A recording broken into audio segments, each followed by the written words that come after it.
Assalamualaikum warahmatullahi wabarakatuh. Selamat sore Pak Isnanda dan selamat sore teman-teman. Pada kesempatan kali ini kami dari kelompok 6 akan mempresentasikan materi mengenai anjak piutang dan modal ventura. Terlebih dahulu perkenalkan nama-nama dari kelompok 6. Yang pertama saya sendiri Rita Trirahayu, nomor induk mahasiswa 211931148. Kemudian Yuliana, nomor induk mahasiswa 211931150. Nurul Nuriyah, nomor induk mahasiswa 211931155. Realita T. Salonika Purba, nomor induk mahasiswa 211931169. Dan Tiara Aulia Elsa Pradina, nomor induk mahasiswa 312031268. Yang pertama, materi mengenai pengertian anjak piutang. Faktoring atau anjak piutang berdasarkan Perpres nomor 9 tahun 2009, yaitu anjak kegiatan pembiayaan dalam bentuk pembelian piutang dagang jangka pendek suatu perusahaan berikut pengurusan atas piutang tersebut. Kemudian pengertian anjak piutang berdasarkan Keputusan Menteri Keuangan nomor 125/KM-013/1988 tanggal 20 Desember tahun 1988, yaitu tubuh perjuangan yang melaksanakan kegiatan pembiayaan dalam bentuk pembelian dan atau pengalihan serta pengurusan piutang atau tagihan jangka pendek suatu perusahaan dari transaksi perdagangan dalam dan luar negeri. Kemudian pihak yang terlibat dalam anjak piutang. Yang pertama ada kreditor atau klien. Kreditor atau klien adalah perusahaan-perusahaan pemilik piutang atau perusahaan yang menjual piutang kreditor, menjual tagihannya pada perusahaan faktoring untuk bisa diambil alih dengan cara dikelola atau dibeli sesuai dengan perjanjian dan kesepakatan yang sudah dibuat.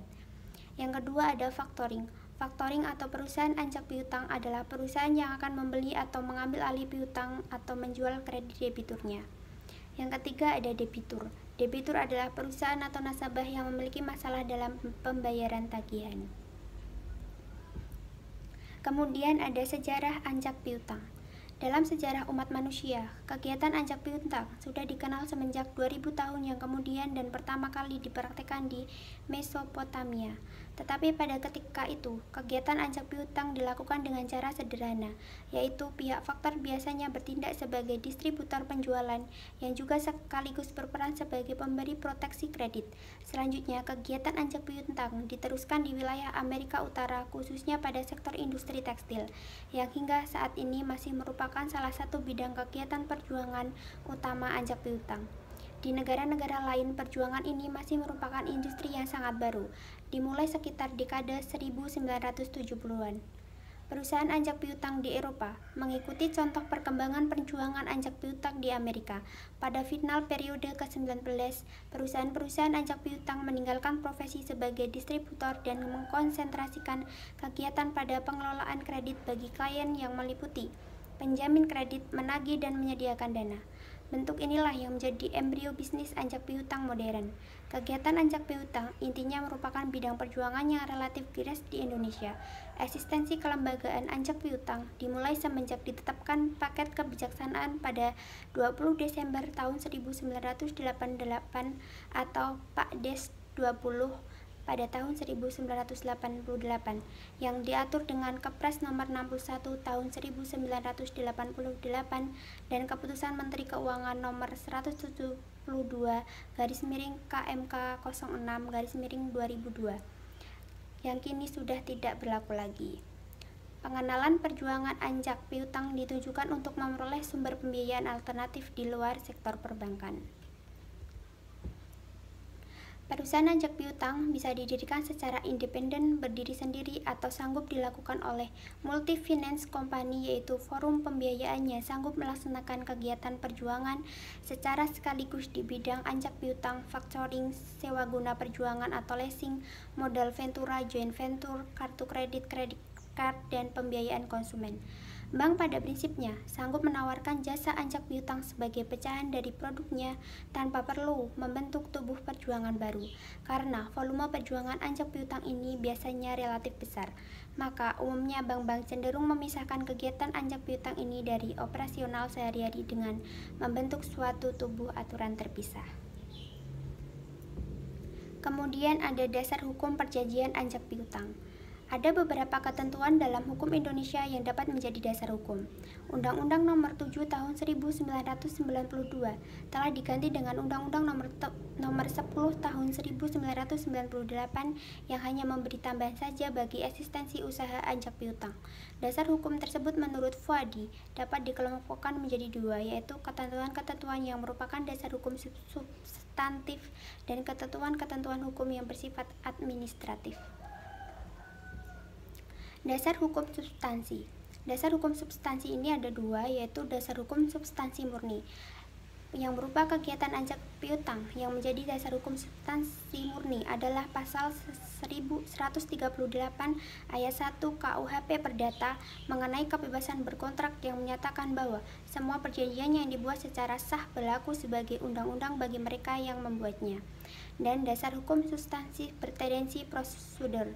Dasar hukum substansi bertendensi prosedural ini terdapat dalam KUHP Perdata. Ketentuan-ketentuan ini antara lain adalah pasal 613 yang mengatur tentang cesi atau pengalihan piutang atas nama, pasal 140 KUHP Perdata yang mengatur tentang subrogasi, yaitu pergantian hak pihak berpiutang oleh pihak ketiga yang membayar kepada pihak yang berpiutang. Kemudian dasar hukum administrasi. Yang pertama ada Undang-Undang Nomor 7 Tahun 1992. Di dalam pasal 6 huruf 1 Undang-Undang Nomor 7 Tahun 1992 terdapat alas hukum bagi bank untuk melakukan kegiatan anjak piutang, sekaligus memberikan pengertian apa yang dimaksud dengan istilah factoring yang dalam hal ini dipakai istilah anjak piutang. Yang kedua, Kepres Nomor 81 Tahun 1988. Dalam Kepres ini disebutkan bahwa anjak piutang merupakan salah satu kegiatan usaha lembaga pembiayaan. Yang ketiga, Keputusan Menteri Keuangan Nomor 468/KMK titik 0-17/1995. Keputusan Menteri Keuangan Nomor 1256/KMK titik 00/1989. Keputusan Menteri Keuangan Nomor 1251/KMK 0131/1966 tentang cara, ketentuan dan tata cara pelaksanaan lembaga pembiayaan. Yang keempat, Peraturan Menteri Keuangan Nomor 84/PMK titik 012/2006 tentang perusahaan pembiayaan. Pasal 1E bahwa anjak piutang atau factoring adalah kegiatan pembiayaan dalam bentuk pembelian piutang dagang jangka pendek suatu perusahaan berikut pengurusan atas piutang tersebut. Dan yang kelima, Peraturan Presiden Nomor 9 Tahun 2009 tentang lembaga pembiayaan. Selanjutnya ada peran anjak piutang dalam ekonomi. Banyaknya sektor perjuangan yang menghadapi aneka macam duduk masalah dengan kurangnya kemampuan dan terbatasnya sumber-sumber permodalan, lamanya permasalahan yang tentunya akan mensugesti pencapaian sasaran penjualan. Kelemahan di bidang administrasi menimbulkan semakin meningkatnya jumlah kredit macet. Kondisi menyerupai ini semakin menyulitkan memperoleh embel-embel sumber pembiayaan melalui forum keuangan. Dalam mengatasi hambatan di atas, kehadiran forum anjak piutang akan memberi suatu alternatif pemecahan masalah. Melalui anjak piutang dimungkinkan bagi perusahaan-perusahaan untuk memperoleh sumber pembiayaan secara gampang dan cepat hingga 80% dari nilai faktur penjualan secara kredit. Dengan demikian, klien sanggup lebih terkonsentrasi pada kegiatan peningkatan produksi dan penjualan. Selanjutnya ada modal ventura. Pengertian perusahaan modal ventura. Menurut Peraturan Presiden Nomor 9 Tahun 2009, perusahaan modal ventura atau venture capital company, yaitu tubuh perjuangan yang melaksanakan perjuangan pembiayaan atau penyertaan modal ke dalam suatu perusahaan yang mendapatkan santunan pembiayaan atau investor company, atau sebagai pasangan usahanya untuk jangka waktu tertentu dan bentuk penyertaan saham, penyertaan melalui pembelian obligasi, konversi, dan atau pembiayaan berdasarkan pembagian atas hasil usaha. Kemudian ada sejarah modal ventura di Indonesia. Mengacu kepada Keputusan Menteri Keuangan Republik Indonesia Nomor 1251/1988, perusahaan modal ventura sanggup membantu permodalan maupun santunan teknis yang dibutuhkan calon penguasa maupun perjuangan yang sudah berjalan guna 1. Pengembangan suatu inovasi baru. Kedua, pengembangan perusahaan yang ada pada tahap awal usahanya mengalami kesulitan dana. Ketiga, membantu perusahaan yang berada pada tahap pengembangan. Yang keempat, membantu perusahaan yang berada dalam tahap kemunduran usaha. Yang kelima, pengembangan proyek penelitian dan rekayasa. Yang keenam, pengembangan aneka macam penggunaan teknologi GRAS dan alih teknologi baik dalam maupun luar negeri. Dan ketujuh, membantu pengalihan pemilikan perusahaan. Perusahaan modal Ventura di Indonesia diawali dengan pembentukan PT Bahana Pembinaan Usaha Indonesia atau BPUI, sebuah tubuh perjuangan milik negara BUMN yang sahamnya dimiliki oleh Departemen Keuangan sebanyak 82,2% dan Bank Indonesia sebanyak 17,8%. Gema nama Bahana memang sangat sempat menggetarkan dunia keuangan Nusantara ketika pada tahun 1993 salah satu usahanya PT Bahana Arta Ventura atau BAV bernafsu melebarkan perjuangan ke seluruh provinsi membentuk perusahaan modal Ventura daerah PMFD, sasarannya perjuangan kecil menengah UKM untuk dibiayai. Kemudian ada dasar hukum modal Ventura. Yang pertama, Keputusan Menteri Keuangan nomor 469/KMK-017/1995 tanggal 3 Oktober 1995 tentang pendirian dan pembinaan perusahaan modal Ventura. Yang kedua, Peraturan Pemerintah nomor 4 tahun 1995 wacana pajak penghasilan bagi perusahaan modal Ventura. Yang ketiga, Keputusan Menteri Keuangan nomor 227/KMK-01/1994 tanggal 9 Juni 1994 tentang sektor-sektor usaha perusahaan pasangan usaha dari perusahaan modal Ventura. Yang keempat, Peraturan Pemerintah nomor 62 tahun 1992 wacana sektor-sektor perjuangan perusahaan pasangan usaha atau PPU perusahaan modal Ventura. Yang kelima, Keputusan Menteri Keuangan nomor 1251/013/1988 tanggal 20 Desember 1988 tentang ketentuan dan tata cara pelaksanaan lembaga pembiayaan. Yang keenam, Kepres nomor 61 tahun 1988 tentang wacana lembaga pembiayaan. Yang ketujuh, Perpres nomor 9 tahun 2009 wacana lembaga pembiayaan. Dan yang kedelapan, PMK nomor 18/PMK 010/2012 tanggal 1 Februari 2012 mengenai wacana perusahaan modal Ventura. Kemudian ada karakteristik modal Ventura.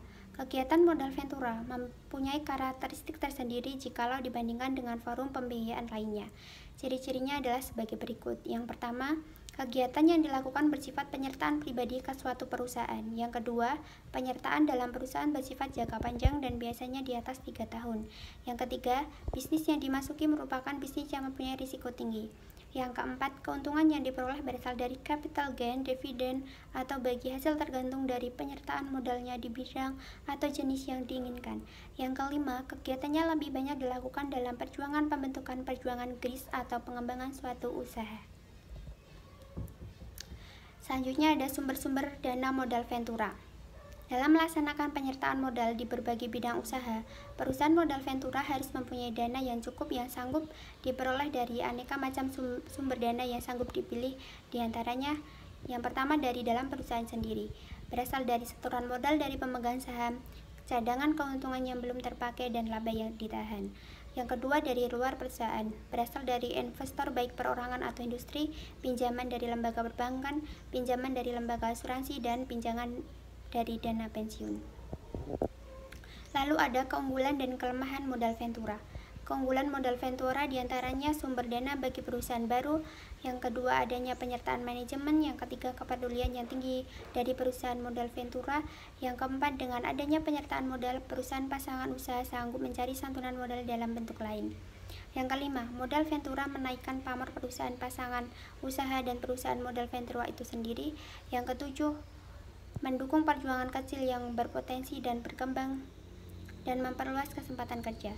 Lalu kelemahan modal Ventura, jangka waktu pembiayaannya relatif panjang dan terlalu selektifnya perusahaan. Sekian presentasi dari saya, selanjutnya akan dilanjutkan oleh rekan saya.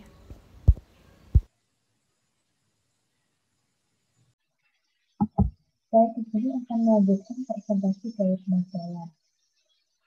Jenis-jenis anjak piutang berdasarkan pelayanannya. Ada full service factoring, yaitu bentuk pelayanan yang diberikan atau disediakan perusahaan anjak piutang yang meliputi semua jasa anjak piutang, baik bentuk jasa pembiayaan maupun non-pembiayaan. Yang nomor 2 adalah finance factoring.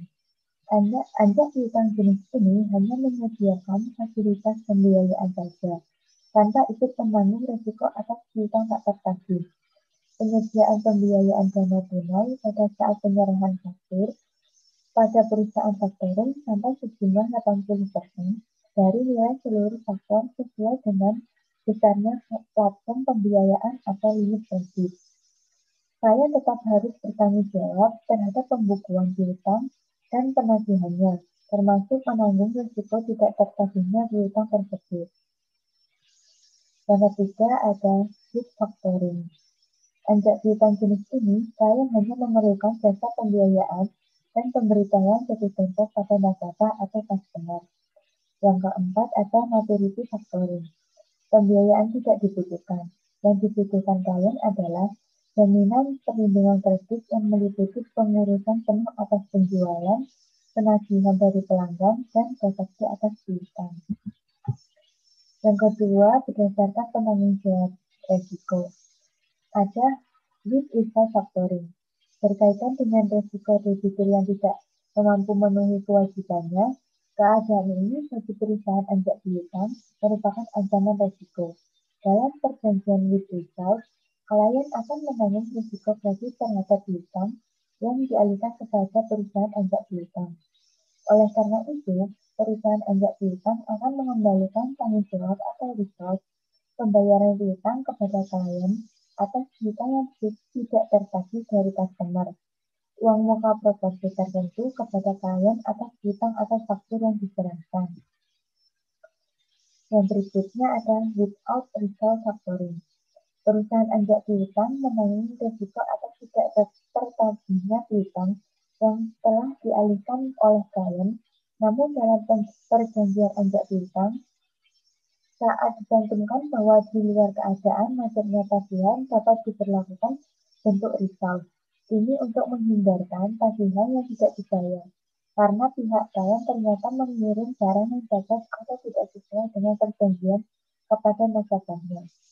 Dengan demikian, customer berhak untuk mengembalikan barang yang telah diserahkan tersebut dan terlepas dari kewajiban pembayaran utang.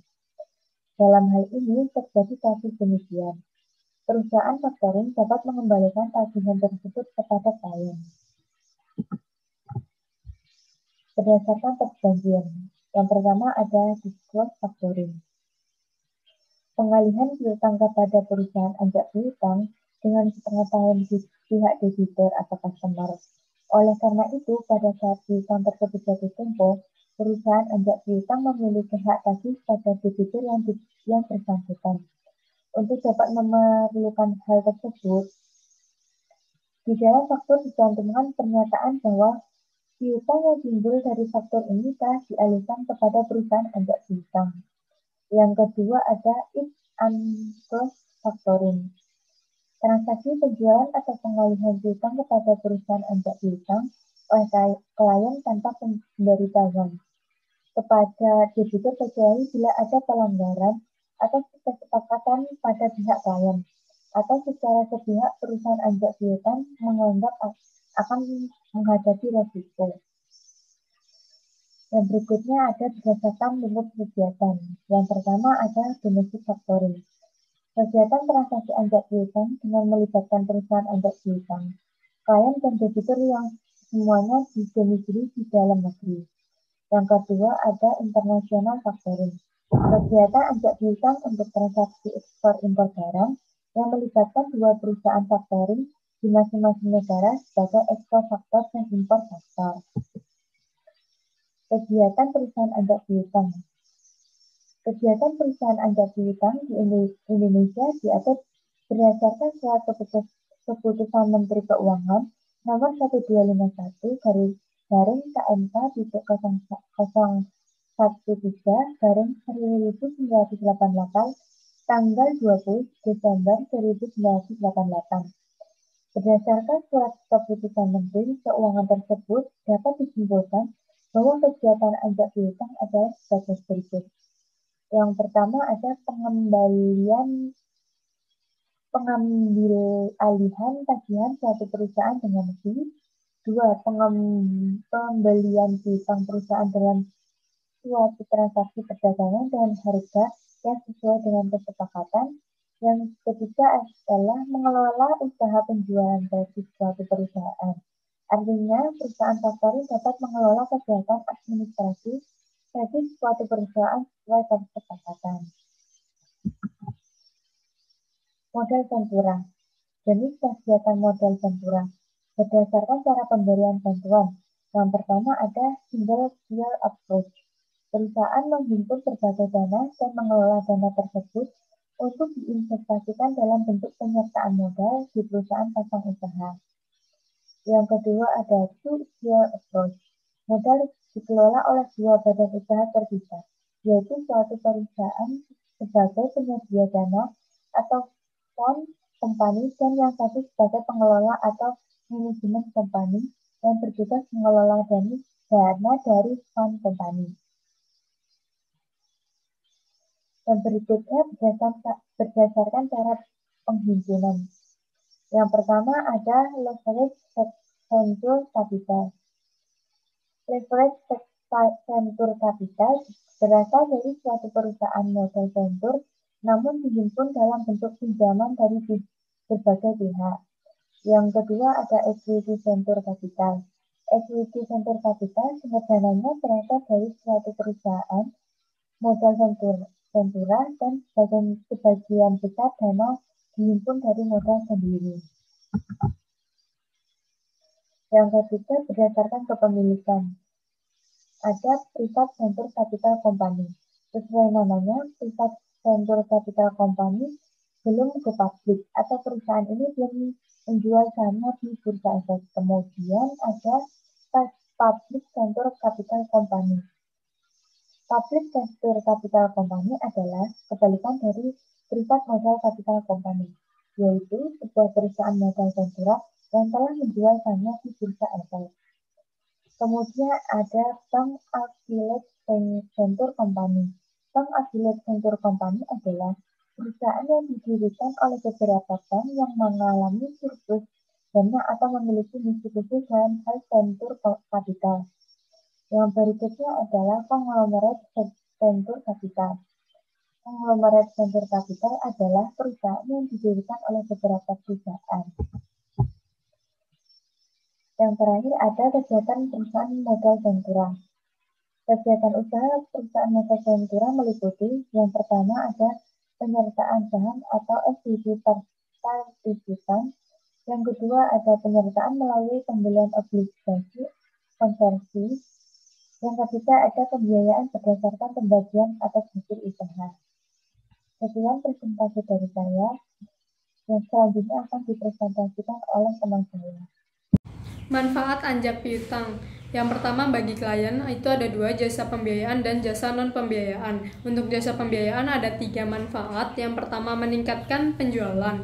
Dengan adanya jasa pembiayaan memungkinkan klien melakukan penjualan dengan cara kredit. Yang kedua kelancaran modal kerja. Jasa anjak piutang memungkinkan klien untuk mengonversikan piutangnya yang belum jatuh tempo menjadi dana tunai dengan prosedur yang relatif lebih cepat. Lalu yang ketiga pengurangan resiko tidak tertagihnya piutang. Pembiayaan dengan skema without recourse memungkinkan adanya pengalihan sebagian resiko tidak tertagihnya piutang kepada faktor. Lalu jasa non pembiayaan itu ada peningkatan penjualan. Jasa penagihan piutang yang diberikan oleh faktor menyebabkan klien tidak perlu secara langsung melakukan penagihan piutang kepada nasabah, sehingga waktu dan tenaga karyawannya dapat digunakan untuk kegiatan yang lebih produktif. Yang kedua, efisiensi usaha. Jasa administrasi penjualan memungkinkan klien untuk mengelola kegiatan penjualannya secara lebih rapi dan efisien karena administrasinya sudah diurus oleh pihak faktor. Yang ketiga, peningkatan kualitas piutang. Jasa administrasi penjualan memungkinkan pemberian fasilitas kredit kepada pembeli secara lebih selektif. sehingga kemungkinan tertagihnya piutang itu menjadi lebih tinggi.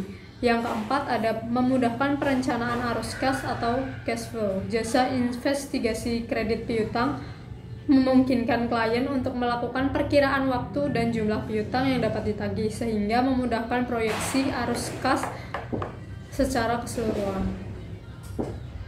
Yang kedua, bagi faktor ada diskon fee. Fee ini dibayarkan oleh klien karena faktor memberikan jasa pembiayaan atau uang muka atas piutang yang diberikan oleh faktor.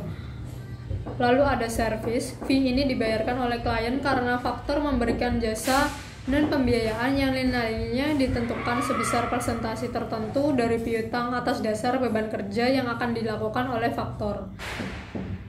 Dan yang ketiga, manfaat bagi nasabah. Yang pertama, kesempatan untuk melakukan pembelian secara kredit. Yang kedua, layanan penjualan lebih baik karena jasa administrasi penjualan memungkinkan klien melakukan penjualan dengan lebih cepat dan lebih tepat. Selanjutnya, manfaat modal ventura bagi perusahaan. Yang pertama, kemungkinan berhasilnya usaha lebih besar. Dengan masuknya modal ventura, maka hasil temuan akan terjamin kelancaran produksinya. Meningkatkan efisiensi pendistribusian produk. Perusahaan modal ventura yang memiliki jaringan distribusi atau pemasaran yang luas dapat diajak serta untuk memberi pembiayaan dengan cara melakukan penyertaan pada perusahaan pasangan. Lalu meningkatkan bankabilitas. Masuknya perusahaan modal ventura ke dalam perusahaan tersebut akan meningkatkan kepercayaan para calon kreditur, di samping adanya perbaikan dalam struktur permodalan.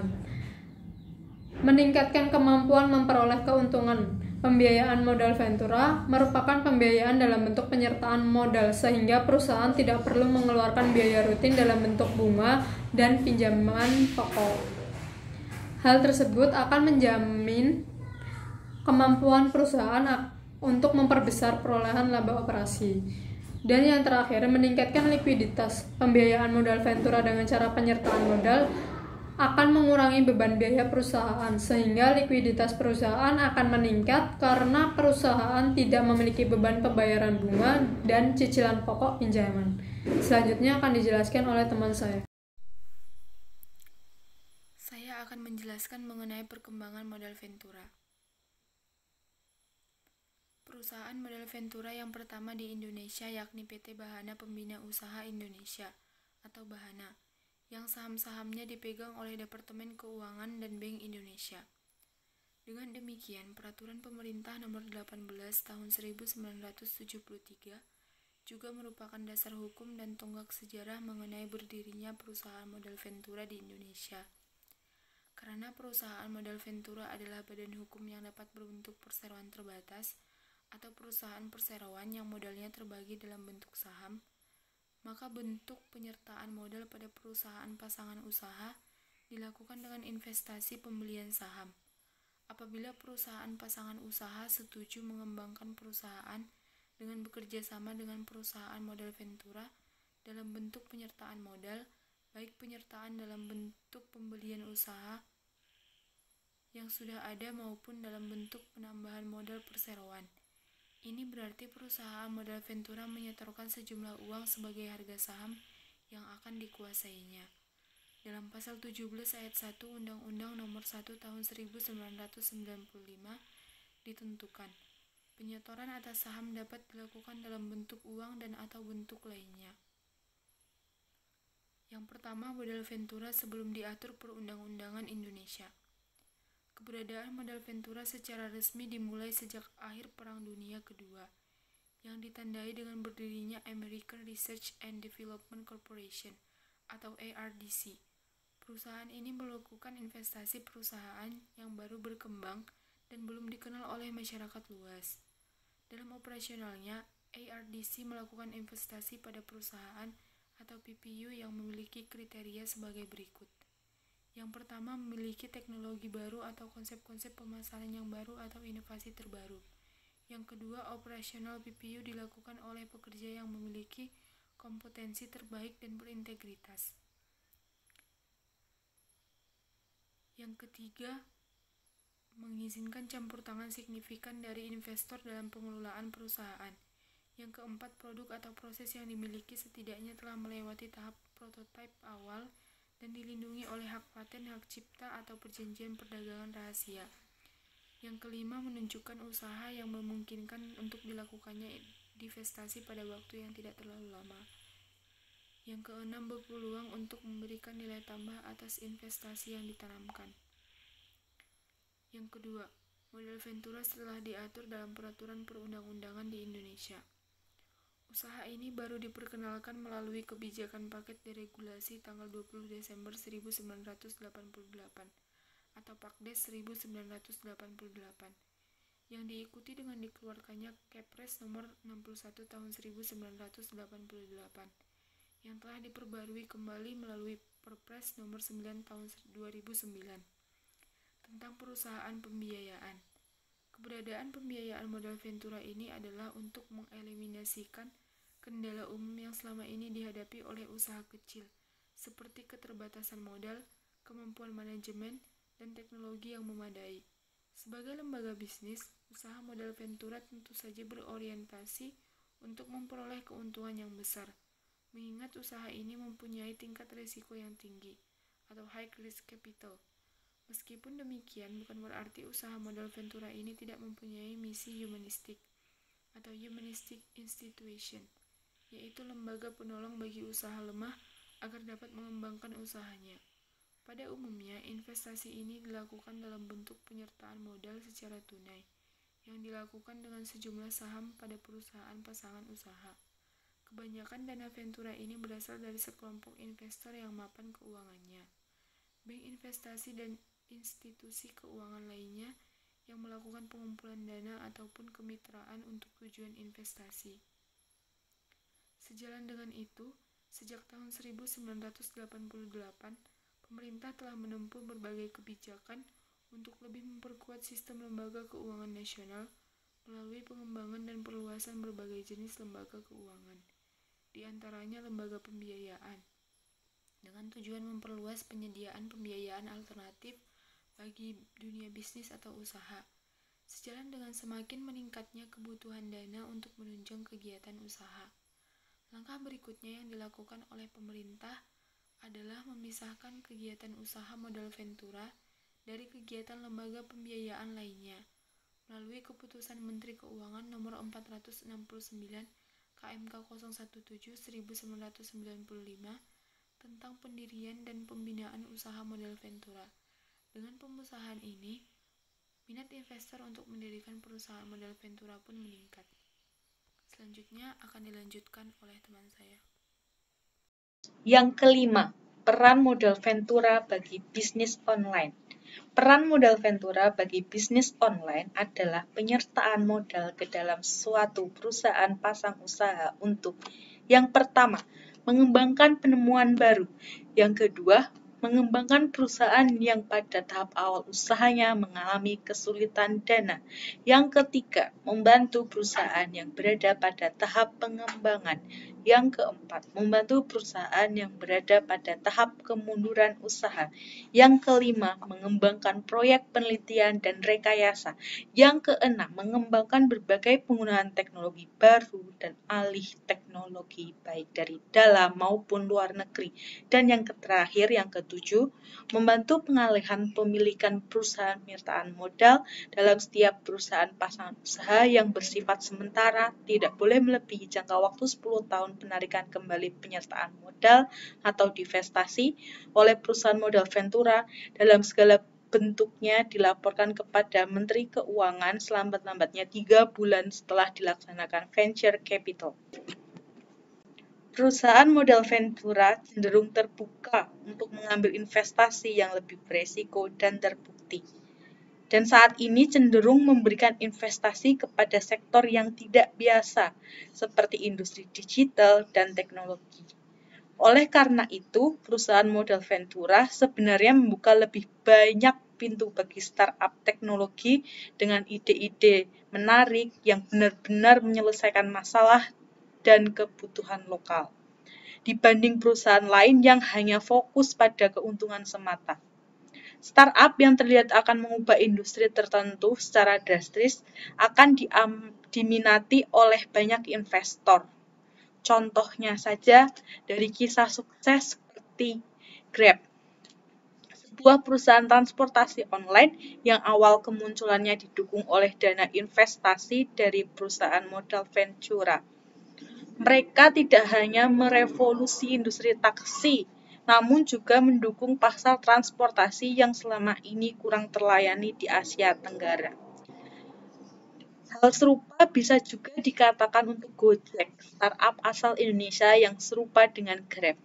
Dan selanjutnya kemunculan Tokopedia yang berusaha memenuhi dahaga masyarakat Indonesia akan e-commerce. Pada tahun 2009, penetrasi internet di Indonesia hanya sekitar 12,5%.